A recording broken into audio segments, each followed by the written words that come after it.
So Al-Quran, the Creator's Guide for Human Beings. So today, inshallah, one thing that we want to learn is what are Allah subhanahu wa ta'ala's favors upon us, and their like its description, like us as human being, what is our strength and what is our weakness, and guidance in the Quran, how can we benefit from it, how Quran can help me be guided, help me be focused, so how can Quran play a role in our life. So if I ask all of you, the 5 rights of the Quran, can I hear them? Number 1 is to Believe it, believe in it. Number 2, recite it, read or recite it. So reciting is a due right of the Quran. Reciting it correctly is very, very important. We do not say Alhamdulillahi Rabbil Alameen. If we say Alameen, it's like Lord of all the sadness.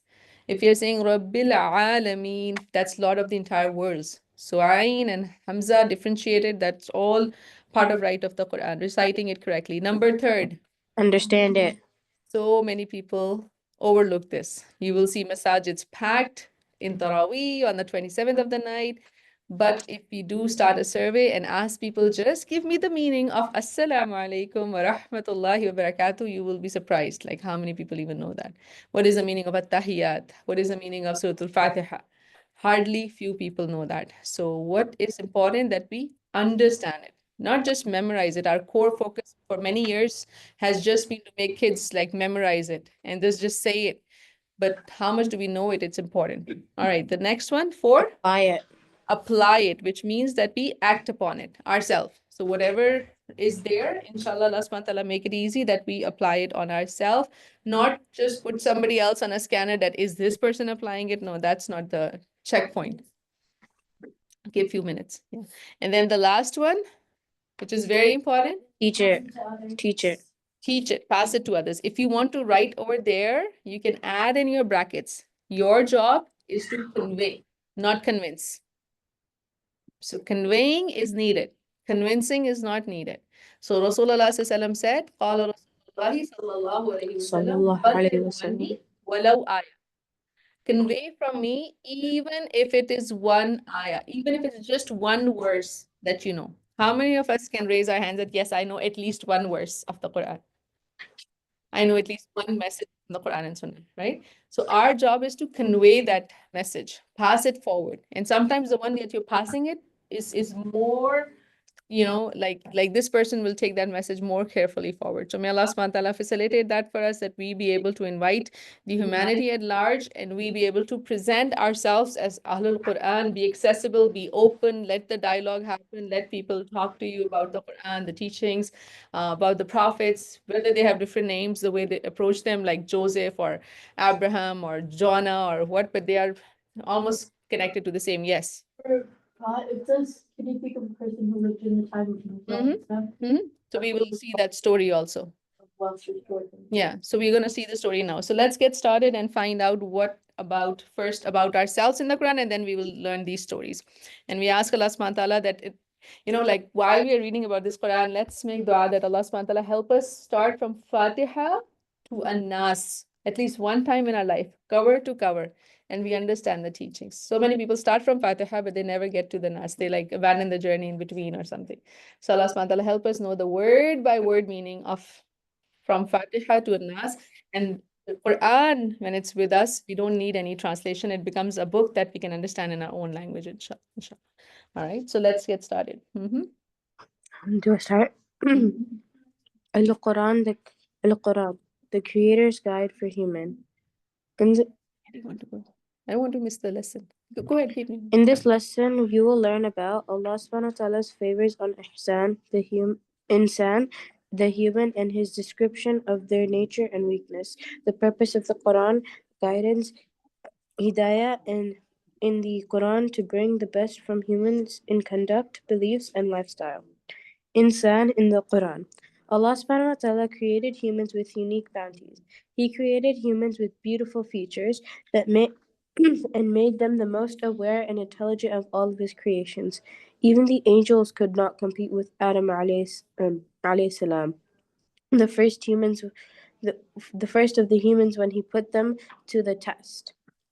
He also gave people the ability to express themselves through clear speech, a bounty he gave to no other creation, and And though human beings are not the strongest of creations, Allah subhanahu wa ta'ala instead put more great animals like cows, bulls, and horses in their service. Some animals humans choose to eat, while others they choose to ride, derive from milk, or use to carry their goods.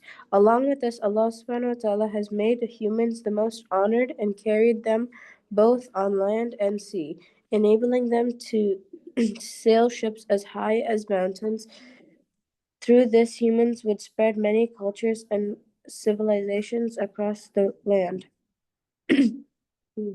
So these are various chapters of the Quran which are referenced, like the creation of Adam alayhi salam. We can read the detailed story in Surah Al-Baqarah, then this Surah Al-Isra is mentioned. So how many of us feel thankful to Allah that Allah made us a human being, right? We could have been born as a cockroach or something else, right? But Allah made us human beings, and Allah subhanahu wa ta'ala help us be worthy of that, inshallah. All right, so what is our greatest weakness? No, wait, can I read this, sister? Hmm? This ayat over here. Mhm. Allah subhanahu wa ta'ala says, "Do you think we created you without a purpose and that you will not be brought back to us?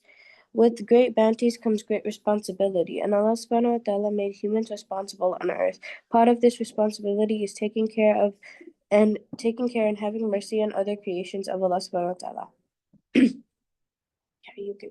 So this ayah is so beautiful. أَفَحَسِبْتُمْ أَنَّمَا خَلَقْنَاكُمْ عَبَثًا وَأَنَّكُمْ إِلَيْنَا لَا تُرْجَعُونَ. So this question comes repeatedly. Like Allah subhanahu wa ta'ala wants us to be thinkers. Like, do you think all this is vain? And that's where when we start the day with Surah Al Imran, the first 10 ayahs, that kind of reminds us that مَا خَلَقْتَ هَذَا بَاطِلًا. So inshallah, we can all think about this alternation, the changes in life that comes also, and how it gets impacted. Okay. So why am I here? What's my greatest weakness? Yeah, the greatest weakness. Despite all such bounties, Allah subhanahu wa ta'ala states that insan has been created for created weak. Weakness can be physical or mental. For example, the weakness of a baby at birth or the weakness in old age. There is yet a bigger weakness even during a human's peak ages.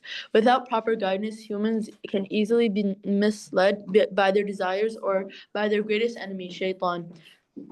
Lost in their misguidance, humans can end up denying the very creator who gave them their bounties, and dispute his existence. For example, once Ubay bin Khalaf came with an old bone to the Prophet ﷺ and crumbled it to pieces, arguing, who can bring this to life now? This is that now that is decayed. In response, Allah subhanahu wa ta'ala said, "Can man not see that we created him from a drop of fluid?" But then he disputes openly.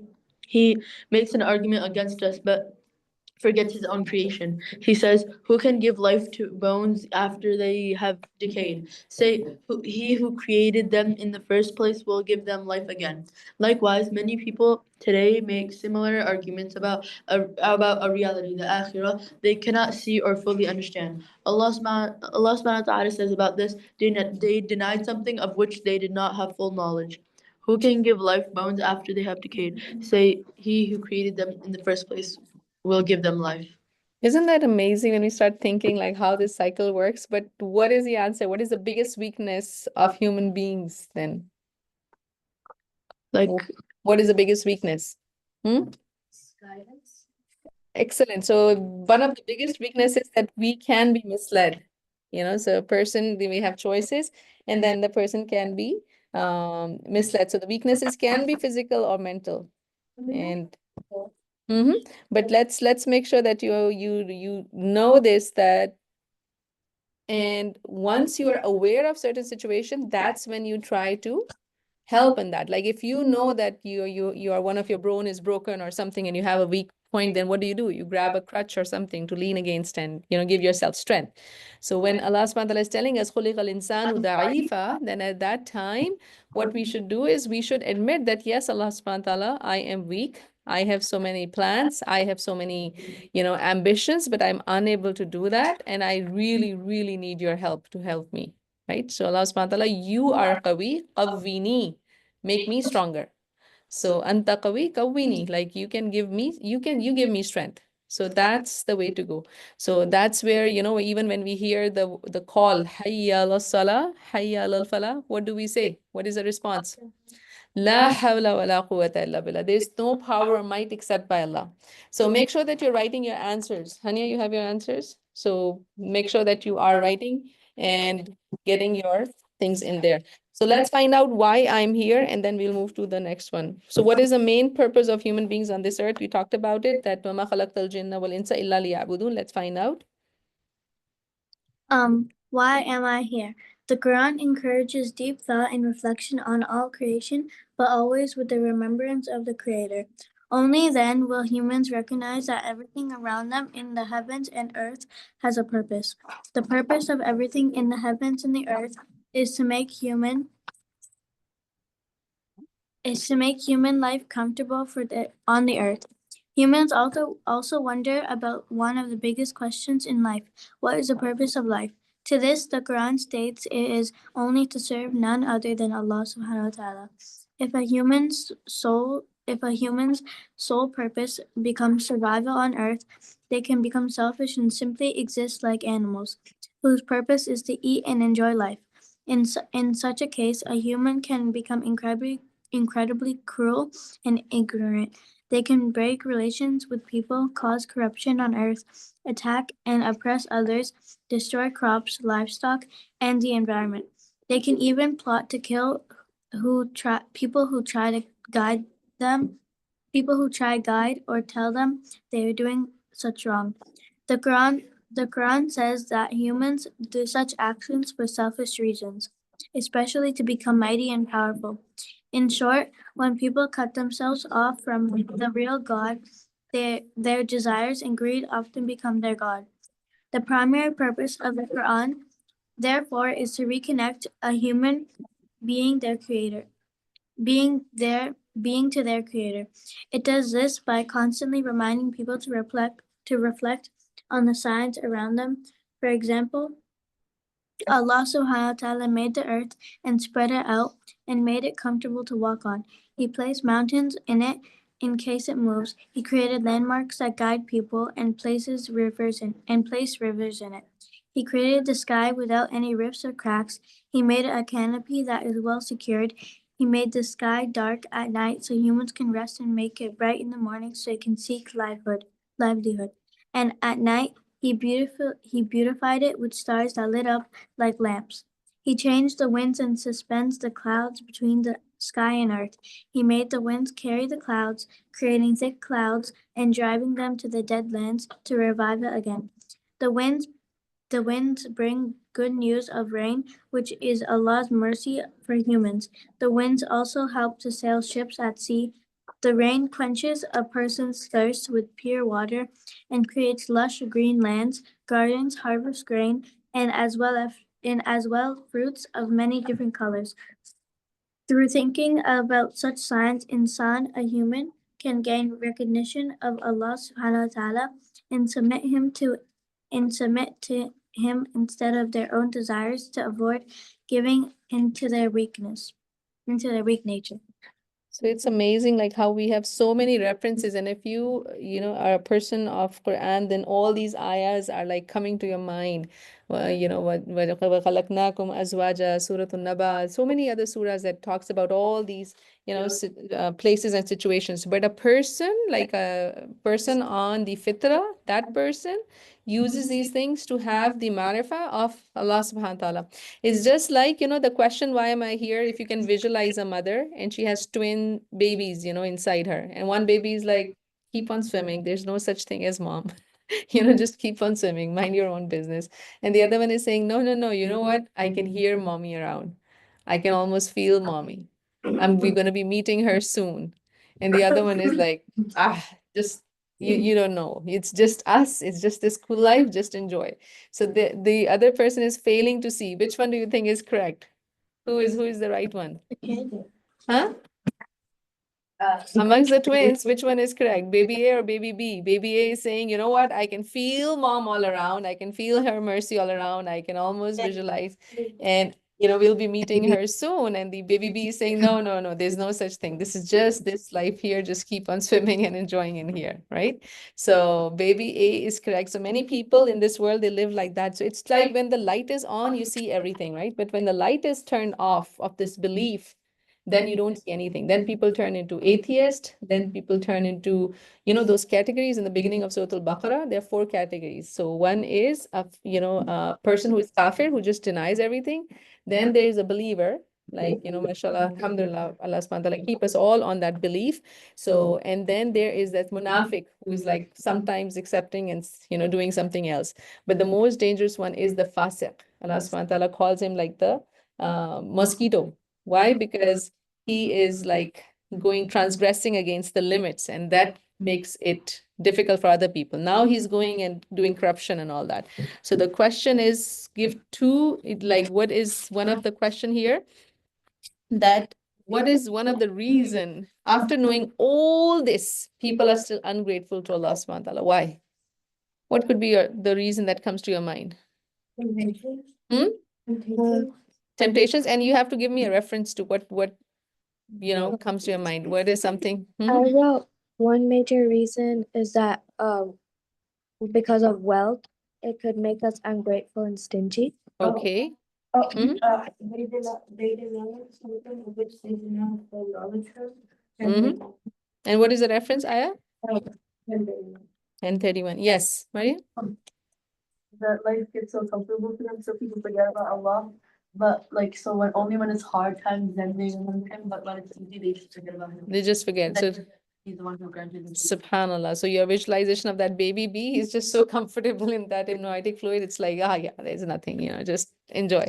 So that's there. All right, let's find out human nature in the Quran. Allah subhanahu wa ta'ala says that the human nature is such that they can become openly ungrateful. Allah subhanahu wa ta'ala explains this by saying, when trouble befalls a human, they cry out to us, whether lying on their side, sitting, or standing. But as soon as we relieve them of their trouble, they go on their ways, as if they had never cried out us to remove their problem. Allah subhanahu wa ta'ala explains this further in other parts of the Quran, that at the time of trouble, humans feel low and hopeless. They spend a long time making dua, crying out to Him for help. But once Allah subhanahu wa ta'ala answers their prayers, they are not only become boastfully happy, but withdraw and turn away. One major reason for why a human is ungrateful is because of the love of wealth. Excessive love for money can make humans ungrateful, and it can also make them very stingy or lead them to waste it. They also become greedy, that they take other people's wealth unlawfully, engage in bribery, gambling, and spoiling relationships with others. Greed can also lead to hoarding wealth and depriving others of it, as well as cheating people in the marketplaces. Allah subhanahu wa ta'ala says, it is for no other reason that a person transgresses except that they think they are not in need of their Lord anymore. So now we answer this question again for ourselves, that what is the reason that people become ungrateful? So one of the things that comes to my mind is from Surah Al-Alaq, in which Allah subhanahu wa ta'ala says that Kalla innal insana la yatgha ar-ra'ahu istaghna. He thinks of himself as self-sufficient. I don't need, anybody. I'm all by myself. I can do everything. Subhanallah. And Allah subhanahu wa ta'ala protect us from that arrogance. That is one of the reason also that person becomes ungrateful. So we start associating, oh, you know what, this milk and bread is coming from the store. The water is coming from the faucet. It's like everything is provided for. So you don't see the hand of Allah subhanahu wa ta'ala behind these blessings. And when a person is stripped away from that, that's something that it strikes. So just like, people living very comfy life, all of a sudden a loved one passes away, and that's like a moment in which they start reflecting on their life, and then they make a change in their decision. So last night I was with a person who said his whole life his parents have been telling him that your decisions matter, and he says, like, just because of one decision my whole life got messed up. Just one decision, that, oh, I'm sufficient, I had my high school graduation, I'm so happy, we wanted to drive at the highest speed and with my friend, and then what happened? He got into an accident. The friend got ejected out of the car. He passed away right there. He got completely paralyzed, upside down. He had one goal, to be in army, and he could never achieve that now with his crippled body and everything. So subhanallah, this astaghna, that I'm sufficient, this ain't happening to me. I won't need God. I won't need any help. I'm good by myself. This is the feeling that so many people have, that okay, this is not going to happen to me. So, but when we realize that خُلِقَ الْإِنسَانُ ضَعِيفًا, we are weak, and every day we experience that, right? SubhanAllah, after a whole day, if we don't go to sleep, look at our bodies, how they're going to respond. If we don't eat, what will happen to us? So we are so weak and fragile, and we are always in need of Allah subhanahu wa ta'ala. So that is one thing, and you can elaborate on any others. Ideas that you have, like, why a person becomes ungrateful. So yes, money, wealth, all that leads to person getting distracted also. Allah subhanahu wa ta'ala protect us, that we have lots and lots of wealth in our hands, but love of Allah in our heart, inshallah. Okay, let's find out what's next. And to justify all of this, humans often claim that because it is their wealth, they can do whatever they want with it. Humans also can be hasty and lose control through anger. And in anger, they can curse themselves, their wealth, their children, or anyone in general. If Allah subhanahu wa ta'ala responded to their cursing, humans would have been perished. Mhm. Yeah. Mhm. So if you say Prophet Shuaib alayhi salam was also sent, and the people were so financially stable that they didn't pay heed or attention, and they were just comfortable without God. So let's find out what is the guidance in the Quran. Guidance in the Quran. Let's find out. One of the ways the Quran guides is by turning our attention to human attitudes, behavior, the mind, as well as the heart. The Quran informs us that one of the causes of human weaknesses is a sinful heart. The Quran is also a reminder of great attitudes and behavior. It constantly reminds humans, for example, that wealth is a test. It will perish, and that only good deeds performed by using the money will be of real benefit. The Quran has encouraged constant spending on those who need it and has stated that hearts are purified by giving charity. The Quran over and over again teaches humans to have patience, to put their trust in Allah, to not grieve over what one has lost or missed in this world, or gloat over what one has gained. It reminds us to hope for His forgiveness no matter what a person has done in life, but at the same time fear His wrath. To know that Allah subhanahu wa ta'ala's mercy is always around, and that Allah subhanahu wa ta'ala is always with those who believe. He is also with those who have patience, with those who excel in good deeds, and with those who have taqwa. Allahumma ja'alna minhum. Ya Allah, make us of those, as you leave this list, always add your own name to it. Like, Allah subhanahu wa ta'ala, make us of those sabirun and those who have taqwa, inshallah. Allah ma'ati nafsi taqwa.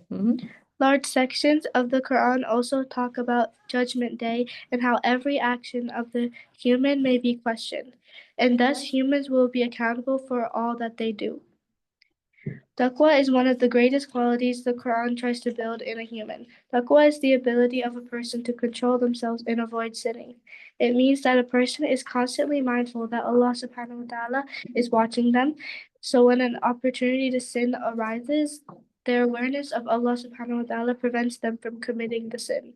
Another wonderful way the Quran guides is through stories of past nations. Allah subhanahu wa ta'ala says, "And thus we have narrated the stories of the prophets to you to make your hearts firmer, and in these stories you will receive the truth, lessons, and a reminder for the believers." So if you look at this question number 6, then think about how the Quran guides the human behavior. So first off, do we all agree that Quran does guide the human behavior?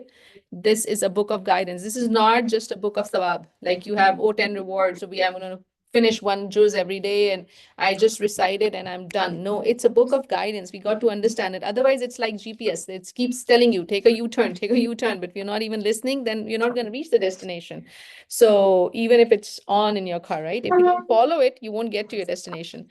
So one of the ways is mentioned right here. And what do you have to do? Elaborate with the Quran. Like, how does it elaborate? How does it fit my life? We all are tested and tried in our lives.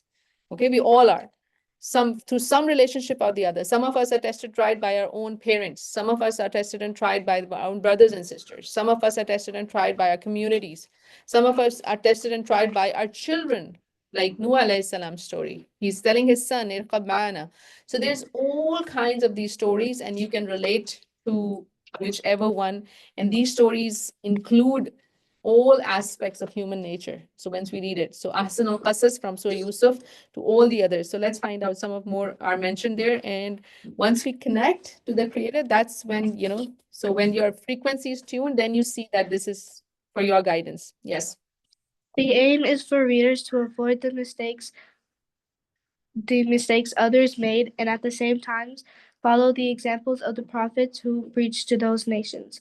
The stories include the stubbornness of the people of Nuh, the arrogance of the giants Ad and Thamud, the foolishness of the people of Ibrahim, the greed for wealth of the people of Shu'aib, the cruelty of Pharaoh and his men, the jealousy of the brothers of Yusuf, as well as the incidents from the Sirah of Muhammad sallallahu alaihi wasallam found in the Quran. So if you just look at this paragraph, there's so many references. Nuh alayhi salam's story in chapter 71, all the way 20 verses, 4 to 24. Then Ad and Samud in chapter 7 from 65 to 84. So this Ibrahim alayhi salam story, 21, 51 to 70. And Shoaib alayhi salam, chapter 7, 85 to 86. So all these, even the Yusuf alayhi salam, the whole chapter there, Pharaoh and his men from 703 to 137. So there's so many references here. So, ideally, if we go and open up, then it's really interesting how we can connect with each and every word of it in our life, inshallah, provided we can understand what it's saying. Yes. What is a summary? In summary, there are two main reasons why the Quran was revealed: to connect humans to Allah subhanahu wa ta'ala, and to guide people to the best way they can live on this earth. So can we do a quick recap of this? So why the Quran I have with me is number one, to connect to the creator.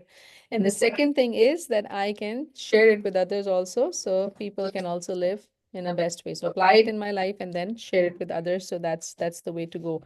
So if you do like a quick check on some words, what are this? Insan, coming from the root word noon, seen, and ya, right? So insan is a human being. Hidayah is guidance. And if you can write in your notes also that guidance is a gift, guidance delayed is guidance denied. Guidance keeps knocking on your door. But if you don't open the door for long, then it can turn away also. So it's really important to look out for this gift, ask Allah for this gift, and be willing to open your doors for it. And marifa is recognition of Allah subhanahu wa ta'ala. It's doing an itaraf that, yes, I am very weak, and Allah subhanahu wa ta'ala, I need you. Iyaka na'budu wa iyaka nasta'in. So what did you say about guidance? Guidance is a gift.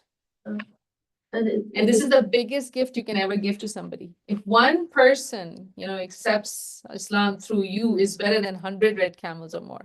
Sometimes we find all kind of things to give to our neighbors or people around, there all kind of things. But this invitation to connect to Allah subhanahu wa ta'ala, this is really, really heavy, subhanAllah. Allah subhanahu wa ta'ala enable us to go directly and talk with Qawlan Sadida, straight talk, because time is ticking by. And what are the bounties? They are gifts and blessings and favors of Allah subhanahu wa ta'ala. If you want to live a happy life, count your blessings, right? And share your blessings. Nature, humans' character, emotions, and personality. So this nature is discussed in the Quran also, like there are two kinds there. The wrath is anger, which is ghair al-maghdub, that comes as a ghadab in the Quran as well. Perish means to be destroyed. And gloat means to delight or brag about one's own success or delight in another's misfortune. So powerful civilizations like that of Iran and ancient Egypt were destroyed because of their cruelty, because of their bragging, because of their boasting. So may Allah subhanahu wa ta'ala protect us. So let's find out the answer for this. That in the time of Musa alayhi salam and Pharaoh, whose love of wealth destroyed them? Who was that? Who you think? The people of the Shoaib, yes. So that's where the Prophet Shoaib alayhi salam was sent, and they were very affluent societies, but they were destroyed because of their greed. Excellent. All right. Can you think of 3 things that shows a person that taken their own desires? Let's just do this. 3 things, examples from current life where a person desire has taken over. love of wealth. So give me an example. How does it take over? Does anything comes from your life, like any story highlights in your mind? Okay, this is what happened.